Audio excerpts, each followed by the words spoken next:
Oke, please welcome Pak Fahri. Beri aplaus dan sambil bagi berdiri teman-teman. Lip Fahri Amrullah. Selamat pagi. Selamat pagi teman-teman semua. Apa kabar?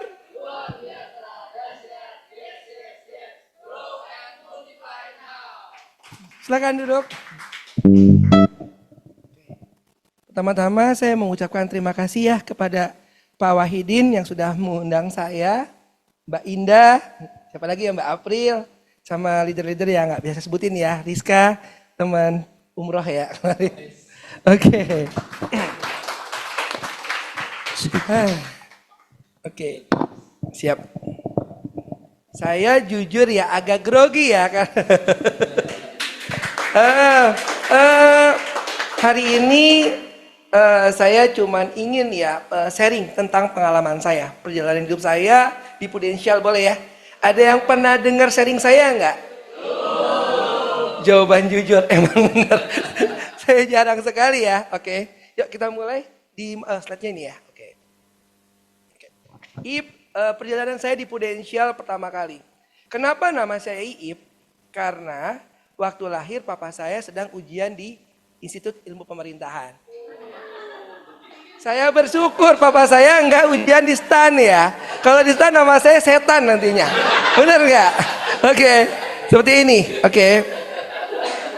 Setelah lulus ya kan, kemudian papa saya alhamdulillah diberi tugas di Fakfak ya, di Irian Jaya. Oke, di Irian Jaya. Di Fakfak, sorry sebentar. Ini masih lurus ya? Cara backnya gimana ya? Back yang bawah. Oke, sorry. Masih terus nih. Boleh, maaf. Oke, sorry. Dia ikutan grogi ya berarti. Oke. Nah, papa saya ya kan dinas di Irian Jaya, ya kan jadi salah satu tangan kanan bupati. Jadi pada saat itu ya enak ya hidupnya ya. Pada saat itu saya anak keempat dari sejak lahir sampai saya TK itu pokoknya ada sopir yang nganterin gitu ya. Seneng banget lah pokoknya. Tapi itu cuma saya nikmatin sampai usia saya 5,5 tahun. Papa saya tiba-tiba meninggal dunia di usia muda 42 tahun. Oke. Kemudian akhirnya mama saya hijrah kembali ke Cirebon. Oke. Dan kehidupan benar-benar 180 derajat berubah. Karena mama saya waktu itu usia 36 tahun, tidak pernah dipersiapkan sebagai ibu pekerja. Hanya ibu rumah tangga tulen. Ya, jadi saya pernah mengalami itu yang namanya tinggal di rumah, yang kata orang ya kalau mau nonton TV mesti ke tetangga, itu Iip ngalamin akhirnya. Oke, sehingga itu membuat traumatik sendiri gitu loh. Pokoknya kalau udah gede Iip nggak mau jadi PNS. Kenapa? Wah bisa menderita hidupnya.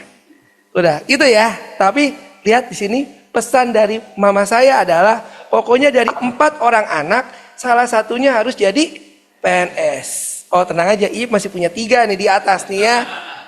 Oke, ya kan kakak saya. Kakak saya yang pertama nggak lulus Tan.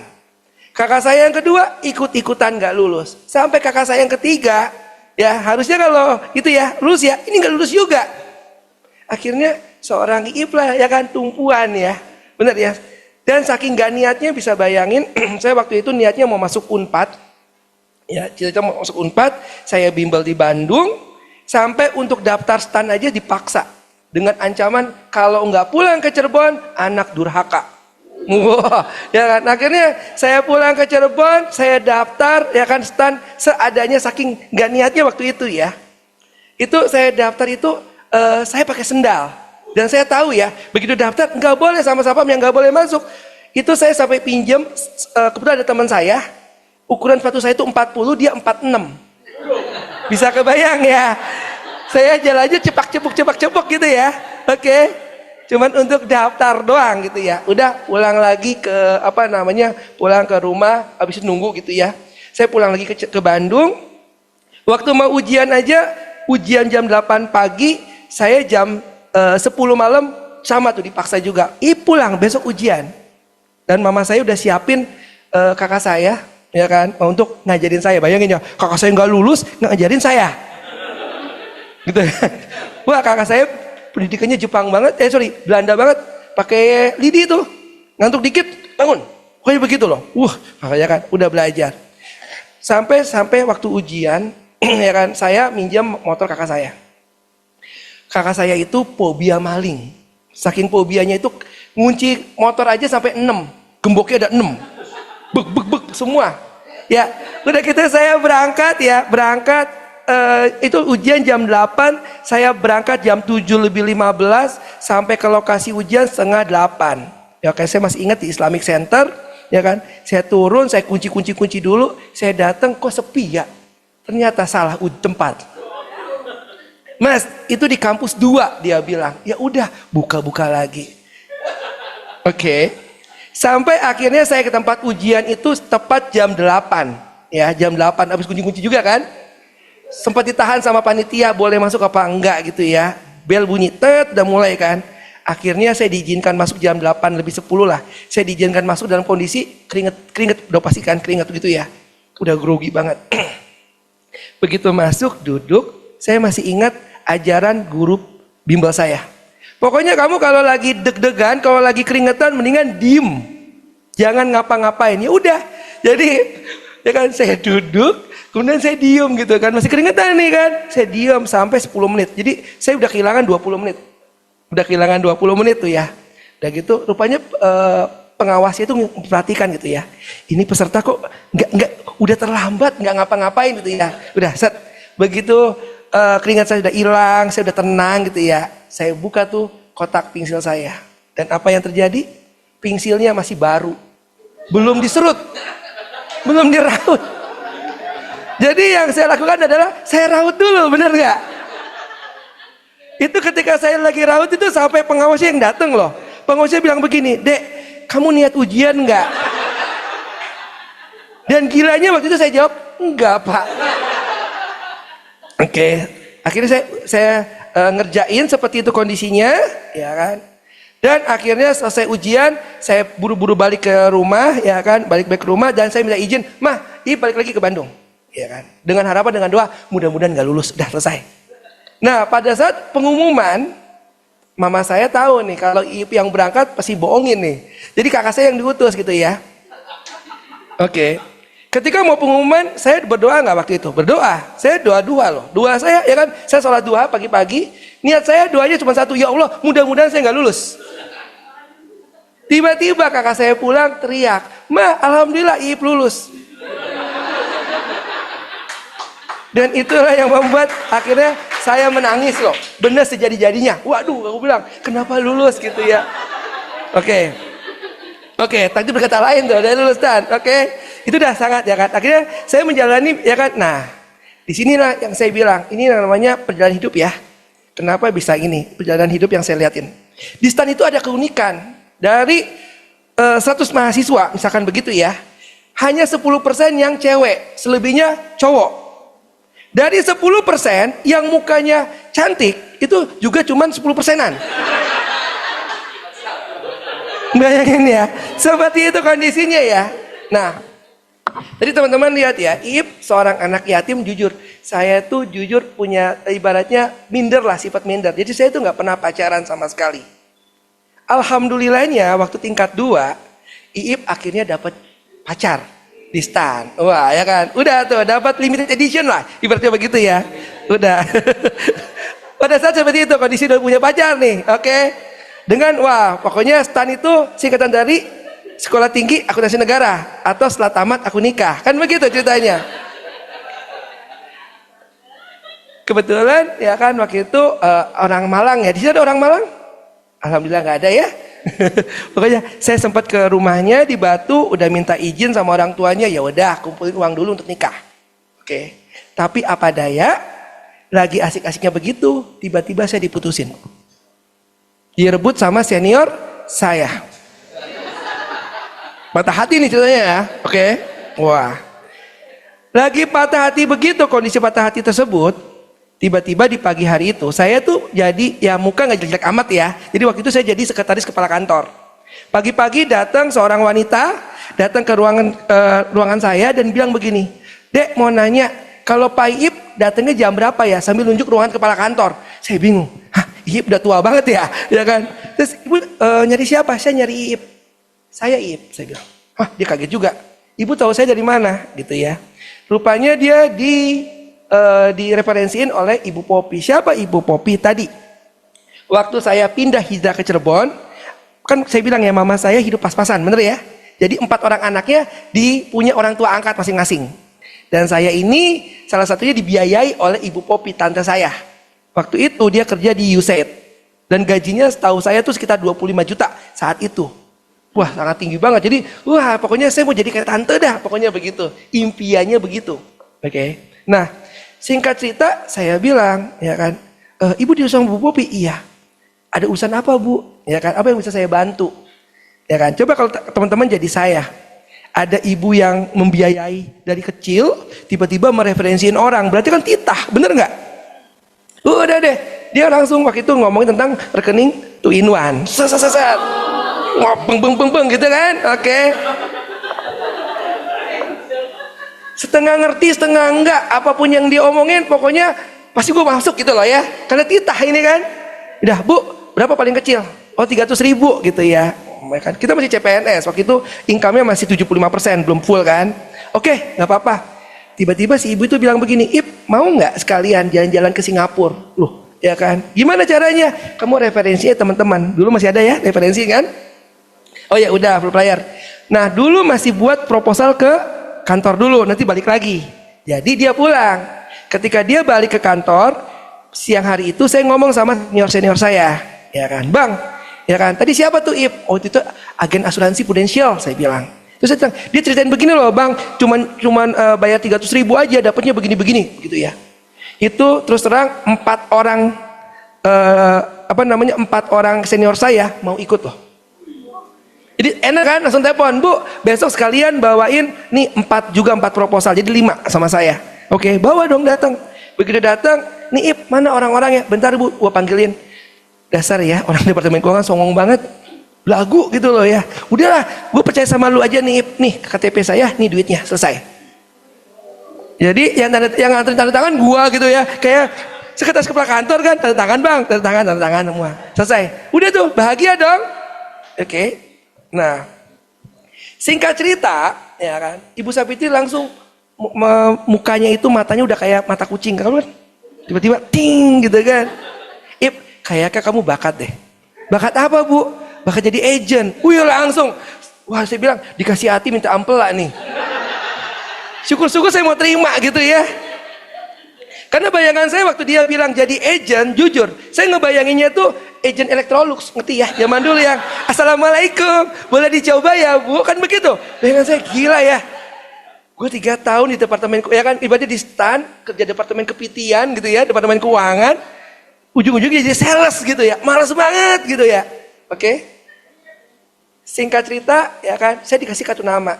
Kalau kamu ada waktu hari Sabtu, datang ke Menara Tamrin lantai 25, waktu itu seperti itu kondisinya. Saya masih tinggal di Bintaro, oke, di belakang Bintaro lah ya tepatnya ya. Oke, teman-teman. Nah, ini yang saya bilang saling bernyambungan. Tadi saya bilang saya mau nikah, bener kan? Jadi kos-kosan saya buat berhadapan sama calon saya. Oke, berhadapan nih. Supaya kayak kalau kangen-kangenan kan zaman dulu belum ada handphone, belum terlalu ini ya. Jadi bisa buka jendela sedikit, halo kan bisa begitu. Ya. Tapi ketika pacar saya direbut, justru itu jadi pemandangan neraka bagi saya. Oke, hari Sabtu dan Minggu itu udah neraka banget dah. Waktu itu tempat pelarian saya di Bintaro Plaza. Oke. Tapi apapun perlu duit, bener nggak? Dan pada saat itu saya masih ingat waktu pertama kali Ibu Sapitri ngundang saya langsung terima nggak? Enggak. Ketika saya hari Sabtu itu saya ditelepon, Ip, datang nggak? Enggak. Maaf Bu, saya lagi sibuk. Untungnya nggak ada yang nanya, sibuk apa? Tahu kan sibuk anak kos hari Sabtu Minggu? Nyuci. Oke, kan begitu. Nah, tapi inilah yang saya bilang qadarullah. Saya masih ingat pada saat itu tanggal-tanggal tua, ya kan? Nah, mau ke Bintaro Plaza nggak punya duit, ya kan? Di mana tempat adem yang gratis? Teringatlah Menara Tamrin, lantai 25, ya kan? Saya masih ingat tuh pakai KRL tuh ya, yang dari Bintaro dulu kan KRL yang kalau musim haji kambing pun masuk kan, seperti itu, ya kan? Saya berangkat. sampai ke kantor, saya dikurung di ruangan, ya kan, tak, dalam 5 tahun akan punya income 100 juta. Penipu mana lagi nih, saya bilang. Jujur saya ngomong seperti itu dalam hati. Akhirnya keluar dari ruangan, Bu Sapitri bilang, gimana Ip, oke nggak 100 juta? Enggak. Dia langsung bilang, ada yang error di sama nih anak. Yuk kita ngopi dulu. Ngopi dong. Nah ketika lagi ngopi dia nanya, gimana? Saya nggak percaya Bu sama omongan itu. Kenapa? Kepala kantor saya aja income-nya cuma 25 juta. Lah dia ngaku-ngaku 100 juta. Dia bilang gitu. Untungnya Bu Sapitri sabar ya. Itulah kehebatan wanita gitu ya. Sabar banget ya. Nah tiba-tiba dia bertanya ke saya yang membuat saya nggak bisa berkiti-kiti. Ip, udah punya pacar belum? Oke, akhirnya curcol ya, curhat colongan. Saya bilang, Bu, saya baru putus cinta, ya kan? Oh gitu, gini. Oke, terus apa? Kamu mau cari pacar lagi? Enggak, saya masih sayang sama dia, ya kan? Terus apa yang mau tuju? Saya cuma butuh 4 juta. Kenapa? Karena senior saya yang ngerebut pacar saya, kerjanya di LTO dan dia punya tambahan income 4 juta di atas saya. Jadi gimana saya dapat 4 juta? Oh gitu ya. Emang kalau kamu udah dapat 4 juta terus gimana? Selama janur kuning belum berdiri, saya akan melamar dia. Siapa duluan? Gila, masih idealis banget ya. Seperti itu kondisinya ya. Dan untungnya gilanya Bu Sapitri nanggepin itu gitu loh. Siap bisa Ip gitu loh. Akhirnya jadilah Ip agent. Oke, pokoknya jam 5 sore pulang dari lapangan Banteng langsung ke Menara Tamrin diajarin cara presentasi, bener ya? Itu titik koma harus sama. Ibu Sapitri tiba-tiba jadi kejem. Pokoknya kalau titik komanya salah, saya nggak boleh pulang dulu gitu loh. Berlatih gitu ya. Waduh jam berapa nih Bu? Pulang ya kan. Nah, sampai rumah saya ada teman-teman kos kan, bener ya? Saya tuh ketok-ketok semua pintu kamar kos saya. Dan apa yang mereka bilang? Ip, kita kan sama-sama miskin, dia bilang. Lu percuma proses gua gitu kan. Terus aku cuma bilang begini, tenang, saya nggak lagi prospek sama lu. Gue cuma minta tolong dengerin presentasi saya daripada gue pulang malam mulu, gitu kan? Oh ya udah, dia dengerin. Teman-teman lihat ya, saking teman saya sering dengerin saya ngomong, dia sampai apa loh? Ip, kayaknya nggak begitu deh kemarin. Jadi koma begini loh, bayangin loh. Tapi ingat ya, pepatah ya, sekeras-kerasnya batu kalau ditetesin air, akhirnya bolong juga, bener nggak? Itu dari 10 kamar, alhamdulillah 3 jadi nasabah loh teman-teman. Oke. Ya, saya lanjutin lagi ya, sebentar. Nah, ini nih, malah kayak menjerumuskan saya ke prudensial nih. Oke, nah terus teman-teman bayangin, saya waktu itu berpikir begini, aduh gimana ya cara closingan ya. Ini kan pangsa pasar saya masih sempit gitu ya. Akhirnya saya nggak tahu ya, saya berpikir out of the box-nya adalah, saya mau kursus berdapat pajak. Gitu loh. Ya berdapat pajak kan, bayar nggak? Bayar gitu ya. Tujuan saya bukan mau pinter pajak, tapi saya tahu orang yang belajar berdapat pajak adalah pekerja-pekerja yang income-nya udah lumayan, bener nggak? Jadi saya ikut di situ, dan saya selalu pilih di pojok. Jadi ketika dosennya lagi ngomong, saya ngomong juga di belakang. Bang, udah tahu belum rekening 2-in-1 bang? Nah, udah, itu yang saya ngomongin tuh. Saya ngomongin itu aja dari hari pertama. Ya alhamdulillah ya, ada ya kan bangsa 4 nasabah masuk lah ya, kayak begitu ya. Tapi jujur ini yang saya bilang, gongnya nggak di situ. Gongnya tuh di hari terakhir, tiba-tiba dosennya ngomong begini di hari terakhir ya. Ip, nanti kalau selesai semua, tolong temuin saya ya sebentar, saya mau ngomong sama kamu. Oke.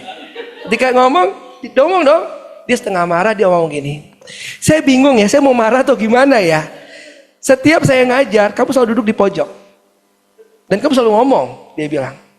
Kira-kira kalau kamu jadi saya mau ya kan, saya beri nilai berapa untuk kamu gitu loh. Saya diem gitu ya kan. Cuma tiba-tiba dia nanya, ya kan. Itu sebenarnya apa sih yang kamu omongin di belakang sana?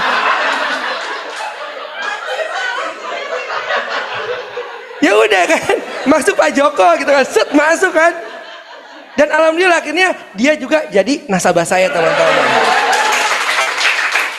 Oke. Itu. Akhirnya lagi asik-asiknya begitu ya, income udah naik lah ya 1,2 juta lah ya. Tiba-tiba saya dipindah tugaskan ke Bukit Tinggi. Oke, Bukit Tinggi. Saya ngadu tuh ke Bu Sapitri, Bu gimana nih? Dia selalu ingetin gini, 4 juta loh. Nanti kalau kamu ke sana, nanti keburu dikawinin juga tuh sama senior kamu. Ya juga sih ya, dia tahu kelemahan saya di situ doang gitu ya. Waktu itu begitu gitu. Tapi begitu saya ngomong ke ibu saya, jangan coba-coba keluar, anak durhaka nanti. Oh iya udah, nggak bisa. Akhirnya saya pindah ke Bukit Tinggi. Saya di Bukit Tinggi, saya cuma ngejalanin begini aja. Sebagai bisnis sampingan sebagai ASN. Asal-asal aja gitu ya. Sama satu lagi nih, tuh. Kalau BOP atau mau training mesti ke Padang. Oke, 2 jam loh perjalanan begitu. Itu saya lakuin. Nah, tiba-tiba Bu Sapitri nanya begini, dia telepon saya, ini udah 3 bulan nih, kamu gak ada produksi sama sekali dan sebagainya.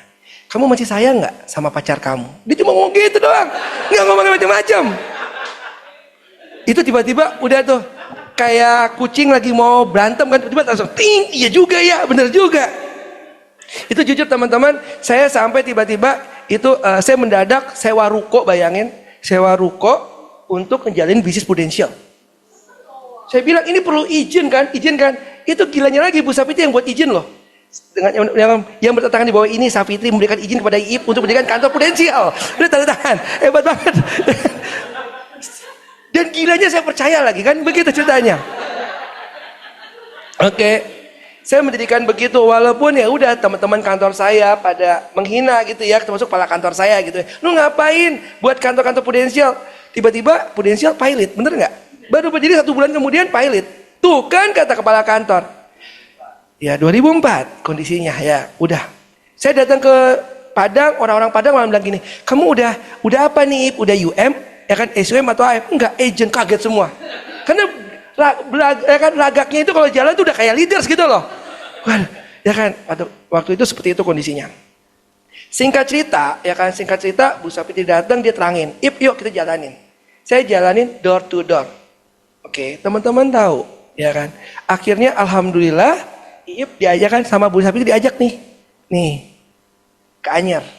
Nih loh, supaya kamu tahu nih bisnis prudensial seperti apa waktu itu kan di ADS. Ya, nah. Belum kesini nih ya. Tiba-tiba saya akhirnya prospek.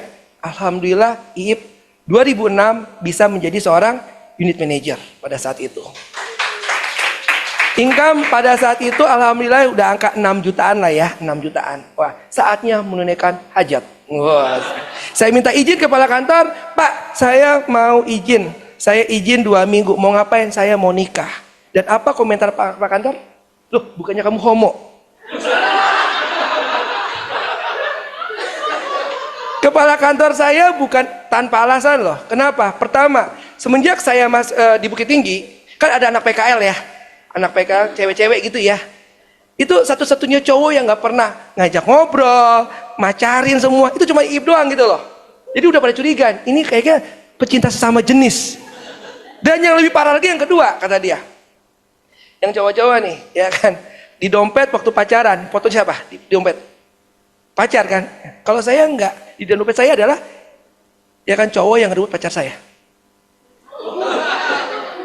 Oke.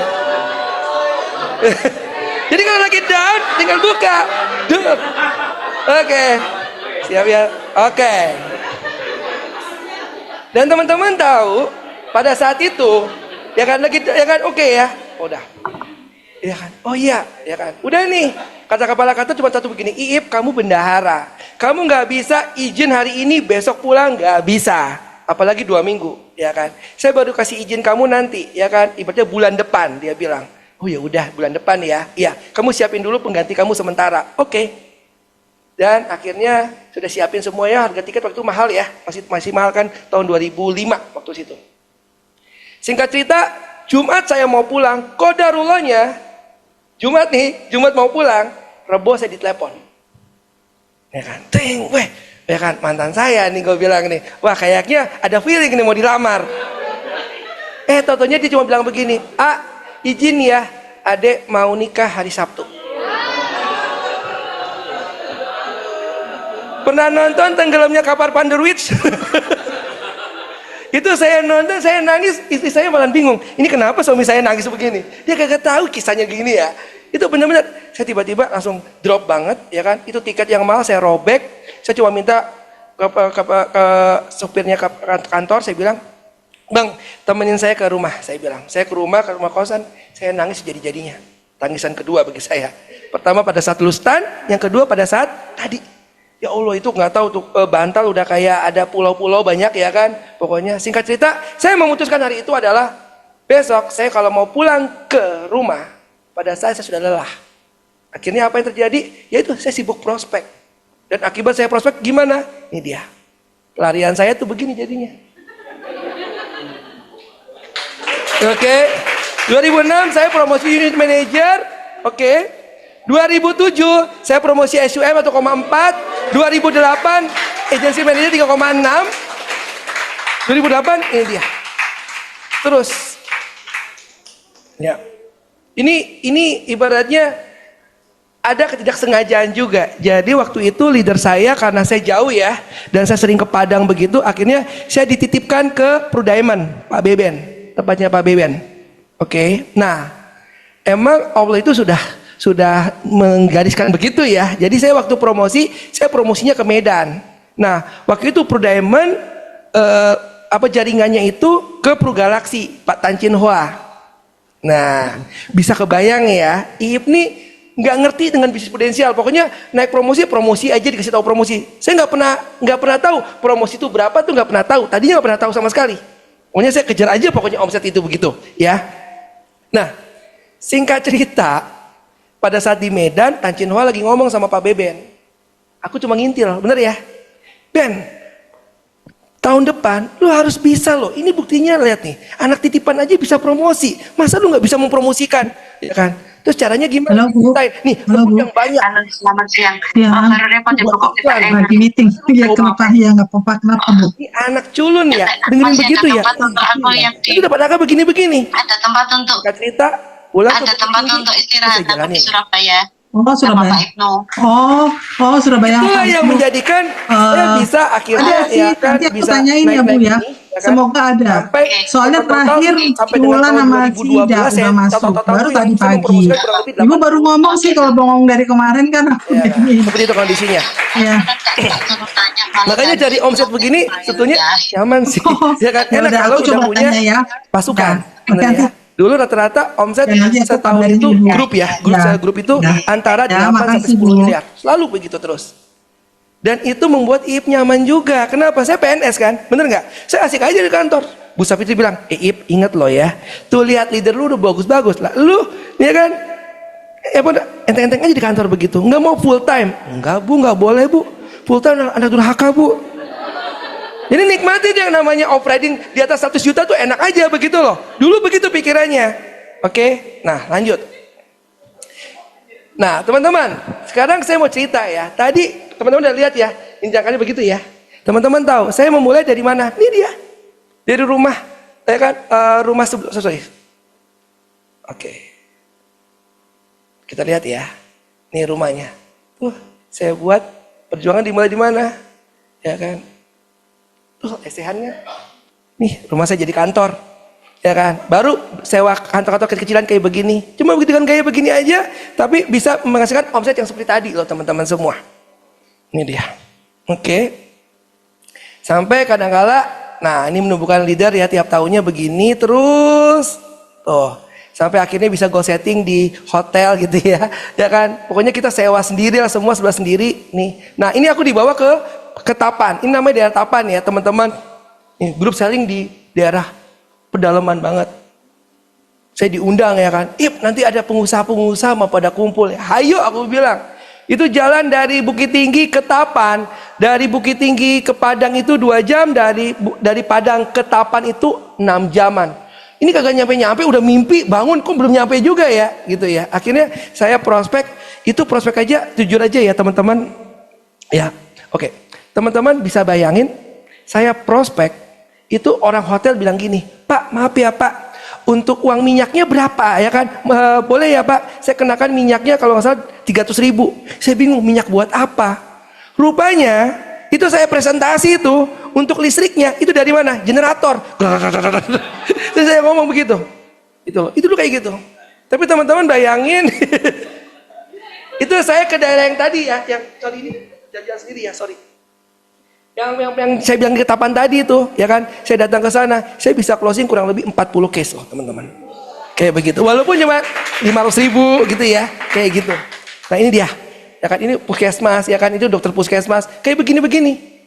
Ya kan? Itu zaman kerjaan zaman bahla kayak begitu, oke?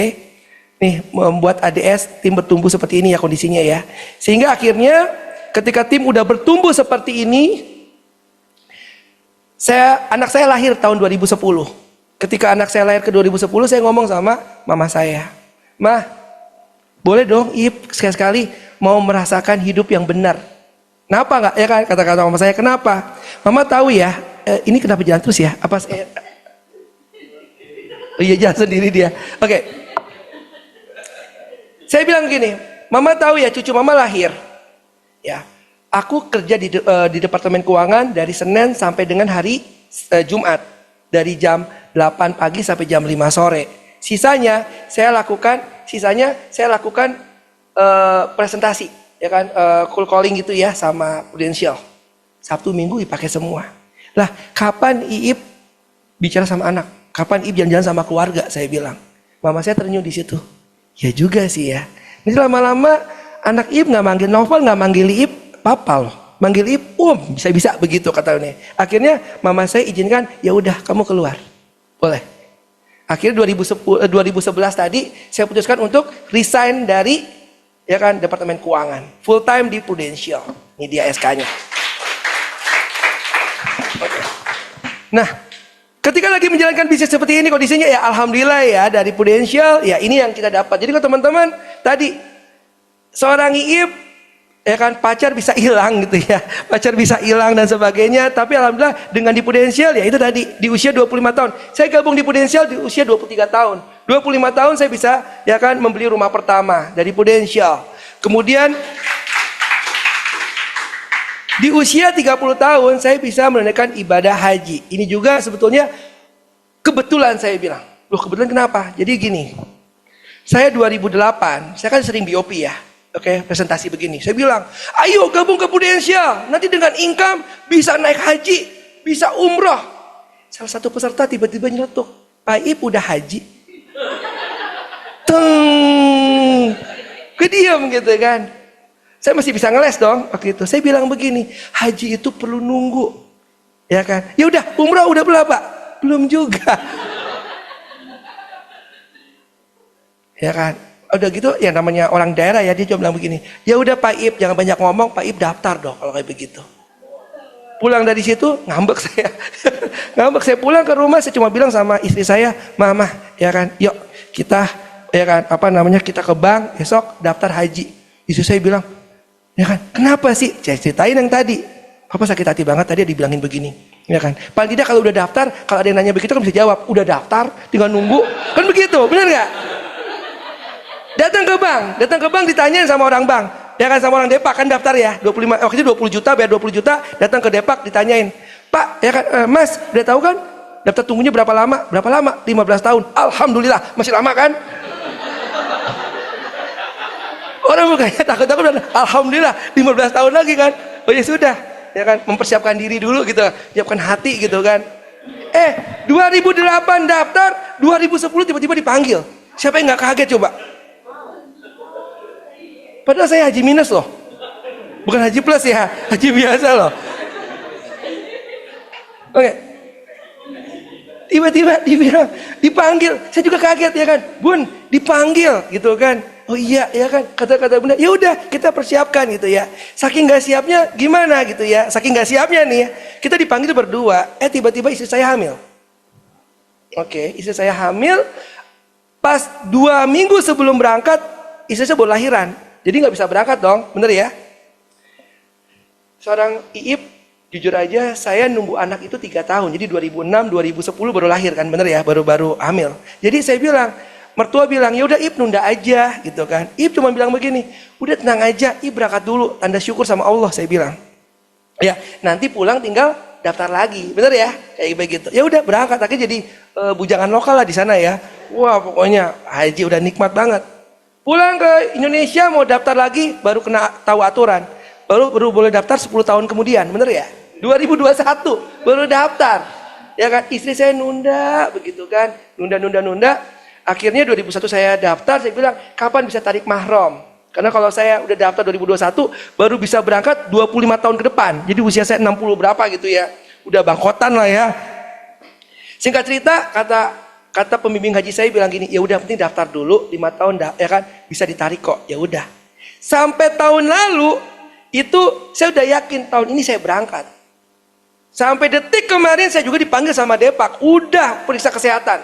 Ya kan, saya sudah periksa, udah istiqoahnya udah oke, tinggal di BAP. Ya kan. Begitu mau di BAP, Mas Iip maaf ya, kayaknya belum jodoh sama Mekahnya. Kenapa? Aturan baru muncul, anggota DPR-nya PA nggak bisa ngitung. 5 tambah 10 berapa? Mereka buat aturan bagi mahram, calon mahram yang udah pernah naik haji baru boleh menjadi mahram 18 tahun setelah haji pertama. Bayang pun tuh. Itu dia. Makanya tiba-tiba langsung lagi goncang-goncang. Alhamdulillah terhibur dengan umrohnya Prudential. Tepuk tangan dulu dong untuk Prudential. Itu dia. Oke. Nah, terus yang kedua, kayak sekarang juga nih ya, tiba-tiba ada MULC. MULC kita kemana tahun ini? Shanghai. Ini kayak di Javu juga kan. Alhamdulillah seorang Iip tahun 2010 juga kan kita dapat Shanghai juga. Ya kan, seperti itu kondisinya teman-teman. Ya mudah-mudahan sih tahun ini bisa berangkat juga ya ke Shanghai ya. Nggak ada perang lagi ya Pak. Seperti itu kondisinya. Nah, ini yang saya bilang. Oke, sebentar. Ini saya agak gagak ini. Oke. Ya ini yang saya bilang, saya menjalani bisnis ini kalau saya masih di departemen keuangan mungkin aman-aman aja sih ya kan, income semuanya. Tapi saya nggak bisa membantu banyak orang. Saya nggak bisa ibaratnya ya ketika anak saya sekarang ya mau tampil gitu ya di sekolahan, ketika orang tuanya saya lihat kiri kanan gitu, ayah ibu selalu bilang gini, oh ayahnya kerja dan sebagainya. Saya selalu mengutamakan untuk pendidikan anak. Jadi kalau anak saya lagi tampil, ya udah saya sama istri selalu tampil seperti itu kondisinya. Selalu ada di samping mereka. Itu yang nggak bisa, yang ibaratnya agak susah kalau kita tetap menjadi seorang pegawai atau misalkan kerja di kantoran. Nah ini yang gara-gara Prudential ya alhamdulillah ya bisa ngajak liburan keluarga. Oke, nah tapi teman-teman tadi udah pacar hilang gitu ya. Saya pun punya tim yang tadinya 89 tiba-tiba bisa rontok loh teman-teman. Oke, rontok. Tahun 2019 itu leader saya cuma 6 loh teman-teman. 6. Makanya saya bilang ke Mbak Indah juga, jujur ya, saya tuh tampil begini nih, ini baru tampil kedua loh. Pertama Mbak Audi yang kemarin berhasil memaksa saya ya, kedua Mbak Indah. Kenapa 2019 itu saya sempat berpikir begini, apa ini salah ya, saya Prudential nih, saya bilang. Ya, kok susah banget dari 89 hilang jadi 6, rontok semuanya. Ya, leader saya coba bilang, coba deh cari passion kamu di mana di Prudentialnya. Dan pada saat tahun 2019 itu kebetulan Dr. Juanli ngadain kelas-kelas kan, ada kelas-kelasnya kan, banyak banget kelasnya. Alhamdulillah hatam tuh semuanya. Saya ikutin tuh kelasnya Dr. Juanli sampai oh ya begini, dan alhamdulillahnya 2019 ada PPH Plus. Jadi saya benar-benar mendalamin itu ya kan. Jadilah saya waktu itu ya kan, sebentar. Nah ini yang Iip rasakan, oke. Singkat cerita adalah menemukan momentum sebagai hospital spesialis. Jadi bagaimana ya kan ibaratnya nasabah-nasabah sebetulnya gampang aja sih. Nasabah closing, habis itu kalau tiba-tiba dia sakit kita ngelainin dia gitu loh. Dari sejak kalau perlu dari sejak masuk IGD sampai dia pulang itu kita pelajarin semuanya. Klaim-klaimnya supaya lancar tuh seperti apa gitu ya. Itu saya pelajarin semuanya. Nah dari pelayanan-pelayanan seperti ini kondisinya, ini yang salah satu contohnya ya. Ini dia. 2015, gak apa-apa ya Iip, ceritanya loncat-loncat gak apa-apa ya. Oke. 2015 saya direferensiin sama nasabah saya nih Mbak Dewi untuk ketemu yang namanya ya kan Univenti. Ini Univenti ini kerjanya di Amerika. Dia punya usaha jual beli moge di Amerika. Oke, saya datang. Ketika saya datang ke rumahnya, cerita terus dia tanya, "Kamu orang Prudential ya?" "Iya." "Asuransi ya?" "Iya." "Mas Iip, maaf ya. Kayaknya kalau kamu mau prospek saya percuma." "Kenapa?" "Saya ya kan, saya tinggal di Amerika, saya bayar pajak. Kalau saya mau masuk rumah sakit, saya tinggal tunjuk dibayar semua sama pemerintah. Jadi saya nggak perlu asuransi," dia bilang. Oh ya sudah. Oke. Tapi setahu saya, dia 2 tahun sekali pulang ke Indonesia. Karena ada emaknya di Indonesia kan, bener ya? Jadi saya bilang, Mbak, dirimu 2 tahun sekali pulang ya ke Indonesia? Iya, kata dia. Ya kan? Karena ada emak gua. Oh iya. Sayang banget ya sama emak. Iya. Mbak, boleh dong belajar sama Mbak. Belajar apa kata dia? Oke. Mbak, kan, ibu kan udah gak kerja. Otomatis Mbak kirimin duit dong dari Amerika. Iya. Kira-kira berapa ya kiriman yang wajar untuk orang tua? Saya cuma ngomongnya gitu loh, singkat cerita ya. Dia bilang, ya kurang lebih 10 jutaan lah. Oke, 10 jutaan. Terus saya memberanikan diri cuma ngomong gini, Mbak, ya pengalamannya dari papa saya yang meninggal muda. Kita gak pernah tahu ya Mbak, kapan kita dipanggil. Kalau tiba-tiba Mbak dipanggil yang kuasa hari ini, kira-kira yang kirim 10 juta dari Amerika siapa ya Mbak? Saya cuma ngomong begitu, nothing tulus. Ya kan, karena udah mentok nih. Dia bilang saya nggak boleh prospek dia kan. Tiba-tiba saya ngomong begitu dia diem. Ya dia bilang dia diam. Dia bilang, oke, Mbak tenang Mbak. Iip nggak lagi jualan polis. Saya bilang ada cara gampang kok Mbak. Gimana kata dia? Gampang aja Mbak. Sekarang bunga itu kan 6% ya. Bagi hasil tuh 6%. Oke, Mbak taruh aja tuh 2M di bank. 2M kali 6% kan sama dengan 120 juta. Bagi 12, 10 juta tiap bulan. Gampang kan Mbak? Ketika aku baru ngomong gitu, langsung diambil sama dia. Langsung dibilang, orang bodoh yang pikirannya seperti itu.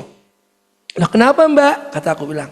Ya kan, mendingan 2 miliar aku putar di Amerika. Hasilnya lebih dari 6%. Gantian aku yang nyambar lagi. Gara-gara banyak pikiran seperti ini, Iip dibutuhkan Mbak. Kenapa? Ini caranya. Ya kan, buat UP jiwa aja. Alhamdulillah, akhirnya pertama ya, saya taruh 2M. Dia tawar-tawar premi waktu itu dia buka 1M dulu 2015. Oke. Jalin hubungan 2017 dia balik ke Indonesia. Enaknya jadi agent kalau udah hubungan baik sama nasabah apa? Main ke rumah ada oleh-oleh. Woi, datang dong. Tetek udah pikirin coklat gitu ya. Dapat oleh-oleh. Nggak usah ngomong tentang asuransi, mau pulang, nambah dong 300 juta. Ya kan UP jiwa saya. Kan targetnya 2 miliar kan? Nambah lagi 2017. 2019 dia balik lagi ke Indonesia.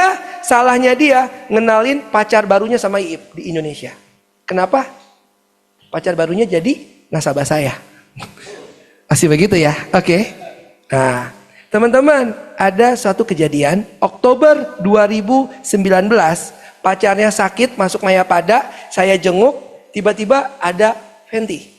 Padahal Fenty ini setiap ini alurnya 2 tahun sekali dia pulang itu di awal Desember, Februari dia balik lagi ke Amerika. Oktober tiba-tiba dia ada di Mayapada. Dan saya tanya begini, Mbak, lu ngapain ada di sini Mbak? Jatah lu kan 2 tahun lagi mau pulang. Terus dia bilang cuma satu, lagi perang dagang, gak enak di Amerika, jadi saya pulang ke Indonesia. Oh gitu ya, iya. Begitu pacarnya pulang di cover semua, dia bilang, ya kan, buatin Mbak Fenty dong kartu PPH Plus. Terus gantian saya yang bilang, ngapain Mbak buka? Percuma, gak kepake gue bilang. Ya kan? Dia bilang, ini kayaknya agak panjang deh saya di Indonesia, dia bilang. Nanti kalau misalkan ada apa-apa gak di cover asuransinya. Oh gitu, ya udah terpaksa saya buatin ya Mbak. Tuh bayangin, enak ya, terpaksa saya buatin. Ya kan? Oke. Oktober 2019. 2020 di bulan awal Februari. Saya ditelepon, saya lagi di Cirebon. Mbak Fenty telepon, pamit ya, besok mau pulang, minggu depan mau pulang. Oh ya udah. Terus tapi kenapa ya? Seminggu terakhir ini saya nggak bisa tidur. Loh kenapa Mbak nggak bisa tidur? Gitu kan? Sakit kepala banget. Omongan saya masih sangat ringan banget. Saya bilang sama dia begini, Mbak, daripada lu nanti ngerepotin pilot, lagi terbang, tiba-tiba lu sakit kepala, turun lagi. Gue bilang, mendingan lu ke dokter dulu. Oh ya udah, ke dokter dia. Teman-teman bayangin, jam 10 pagi dia ke dokter, jam 1 siang saya dikabarin oleh keluarganya dia koma. Oke, ternyata dia sakit meningitis. Sama kayak Grand Freddy kan sama dekat waktunya ya. Oke, kena meningitis. Di cover nggak waktu itu sama Prudential? Alhamdulillah di cover. Oke, tapi sebelum di cover kan masih investigasi kan, early claim kan, bener ya? Keluarganya pada saat saya datang dari Cirebon, saya ke Jakarta, datang ke rumah sakit, keluarganya udah bingung. Tagihan udah 118 juta, jaminan Prudential belum keluar, ya kan? Ini siapa yang ini saya masih belum ngebayangin sakitnya gimana gitu ya. Saya masih kayak bercanda-bercanda, tenang aja lah Mbak Fenty kan kaya, punya duit. Terus dibilang sama keluarganya, Menurut lu di sini kan Ip ditunjukin Amex sama apa namanya bank kartu debitnya dia di Amerika. Ini kan? Iya. Ya iya, ada uang di situ saya bilang kan. Dia bilang, "Iya sih, uangnya mungkin ada, Ip. Tapi PIN-nya siapa yang tahu?" Hah, PIN-nya? Teman-teman tahu, ini lagi senyum begini, ini lupa ingatan loh. Saya nanya aja nama saya siapa, masa nama saya Joko? Jauh banget ya? Ya kan ini kayak gini. Oke, singkat cerita, pulang COVID datang. Ketika COVID datang, saya sudah bilang sama beliau, sama keluarganya, tolong dijaga ya Mbak Fenty, jangan sampai keluar rumah. Orang Indonesia nggak tahan. Dia cuma tahan, cuma keluar 3 jam, pulang, drop lagi, masuk rumah sakit, 3 hari kemudian meninggal. Dan ketika meninggal dunia, keluarlah waktu itu santunan sebesar 1,378 jutaan, ya kan?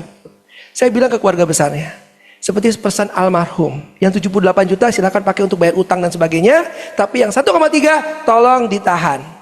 Wah udah kaget semua tuh, pasti bayangannya udah langsung gini, ini pasti orang asuransi suruh buka lagi ya, kan begitu kan? Nah saya bilang, enggak, taruh di bank BNI atau bank Mandiri Syariah, pakai dari hasil bagi hasilnya. Sampai hari ini, ibunya masih hidup, masih menikmati dibagi hasil, masih. Itulah kehebatan dari Prudential. Dan itu yang menambah keyakinan aku tentang bisnis Prudential. Jadi ketika saya lagi down, tiba-tiba ada kasus begini ya, aku menganggap itu jawaban dari Allah gitu loh. Bahwa Ip, lu sabar aja di sini gitu ya. Oke, lanjut. Dan aktivitasku hari ini apa di Prudential? Oke teman-teman semua. Ini aja ya kan. Saya selalu ya kan kepo ya tentang status WA, Instagram orang, jenguk nasabah, sakit ya kan. Begini aja. Ini kegiatan-kegiatan yang rutin yang Ip lakukan setiap hari.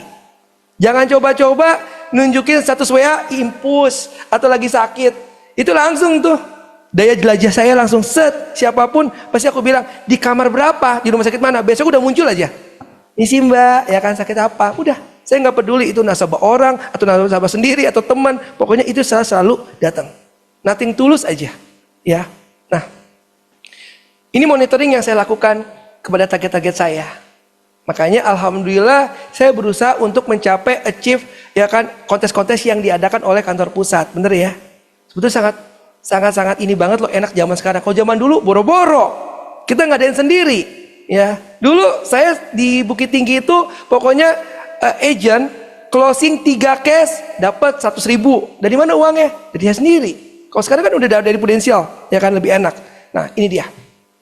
Ini yang saya lakukan sekarang, motivasi begini, ya kan. Ini yang saya berusaha lakukan step by step. Alhamdulillah ya kan, walaupun belum continue ya, tapi dalam 2 tahun terakhir ini alhamdulillah saya sudah bisa kembali ke Perma untuk mempromosikan orang. Tahun kemarin saya promosi 2 orang. Oke. Nah, ini yang selalu saya bilangin sama semuanya ya, sama ajudan saya.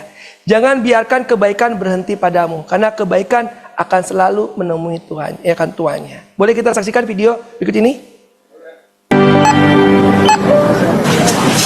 Total $68.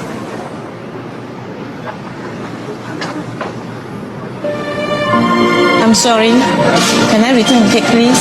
Sure, yes. I want the cake, please. I won't ask for anything else. Next time, okay, when we can afford it. Last time you said that.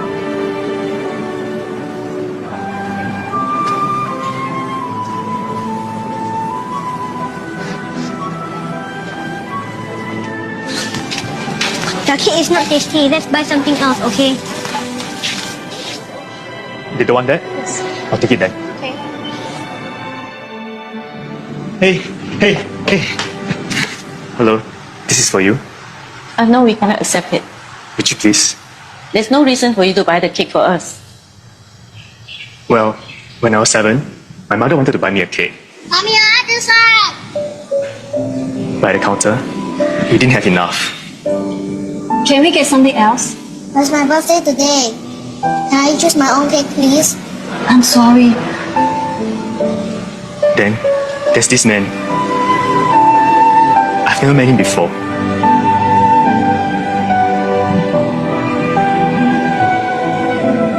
Here, have the cake. Happy birthday. I didn't know his name. never got a chance to say thank you. I've never forgotten him. Thank you. No, thank you. Can I have your contact number? Let me repay you when we have the money. Promise me something, okay? Someday, when you're able to help somebody, you will do it.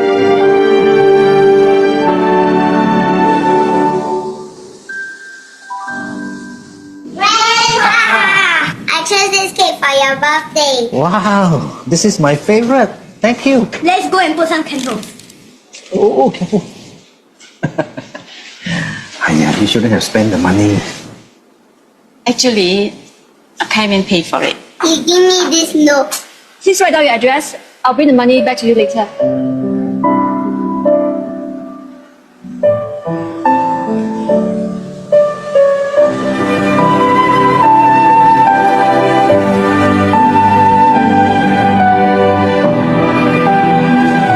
A simple act of caring creates an endless ripple. Happy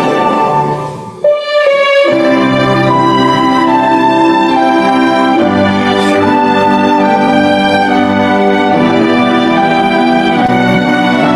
Happy birthday.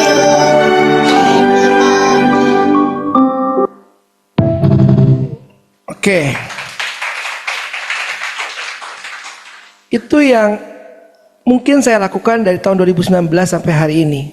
Jadi setiap ada nasabah yang sakit dan semuanya ya kan sebagainya, saya selalu hadir di sisi mereka. Seperti hari ini tadi, sebelum saya ke sini, saya sempatkan mampir ke Maya Pada Kuningan karena ada satu nasabah saya yang tadi baru masuk di IGD.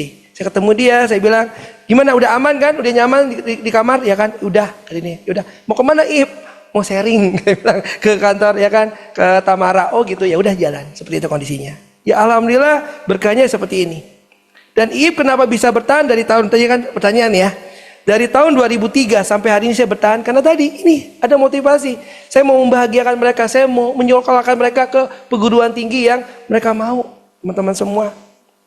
Oke, terus mama saya masih hidup alhamdulillah sampai hari ini ya kan, sama ponakan-ponakan. Oke, alhamdulillah berkahnya apa? Tahun kemarin saya menjadi ya kan top leader syariah. Ya, alhamdulillah. Mudah-mudahan ini terus bertahan lah ya, seperti itu kondisinya. Oke. Dan ini yang kemarin ya kan kita jalan-jalan, ya kan umroh bersama, alhamdulillah, ya kan nyaman banget.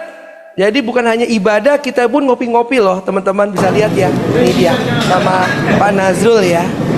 Ini di Momen Cafe, tuh dia pagi-pagi. Prudential Syariah. Pasti keren dong. Yes.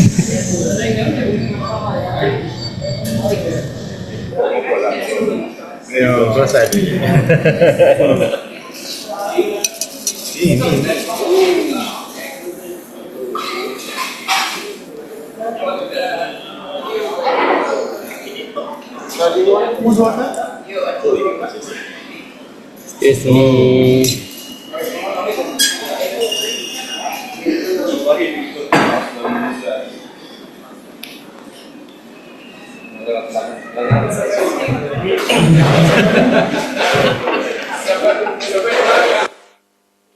Tepuk tangan dong untuk Prudential. Dan baru kali ini saya juga merasakan ya, jam 2 malam diajak naik gunung ya, ke Gua Hiro gitu loh. Ya, seperti itu kondisinya. Bersama Pak Nazrul tuh ya. Lihat ya. CEO kita enggak jaim-jaim banget, bener kan? Tuh dia bersama kita. Oke. Doa keyakinan dan kesabaran di Prudential telah mengubah hidupku menjadi lebih berarti. Seorang anak yatim yang dulunya punya rumah gak punya TV, ya alhamdulillah hari ini bisa memberikan kehidupan yang lebih layak kepada keluarganya. Oke, selamat ya kan, selamat bertemu lagi.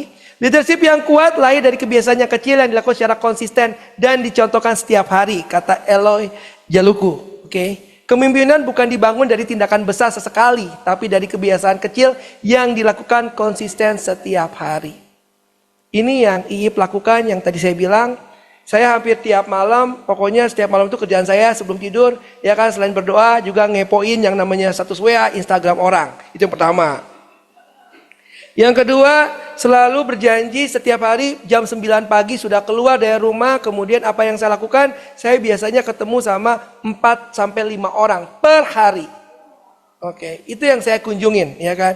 Berkunjung ke nasabah, berkunjung ke calon nasabah, tapi selalu ada yang namanya referensi-referensi, teman-teman semua. Alhamdulillah, dulu Ip berpikir, itu hanya teori. Tapi hari ini terus terang teman-teman, hampir tiap minggu saya selalu dapat WA. WA apa gitu ya? Mas Ip, saya temennya ini. Saya boleh dong dikasih tahu dong tentang asuransi pendidikan. Oh, saya kasih tahu dong tentang asuransi jiwa. Oh, dikasih tahu dong tentang asuransi kesehatan. Selalu ada seperti itu teman-teman semua. Itulah hikmah dari kita menabung. Oke teman-teman. Mungkin itu aja sharing saya siang ini. Kurang lebihnya mohon maaf. Saya kembalikan ke MC.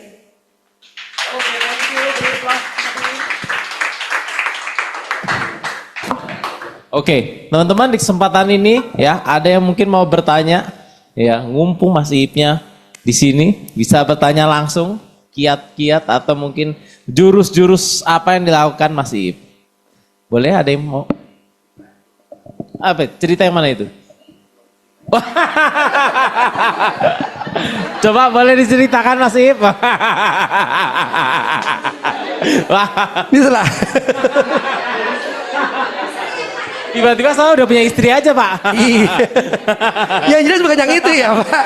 Yang jelas bukan yang itu ya. Yang itu udah di sana sendiri ya. Oke.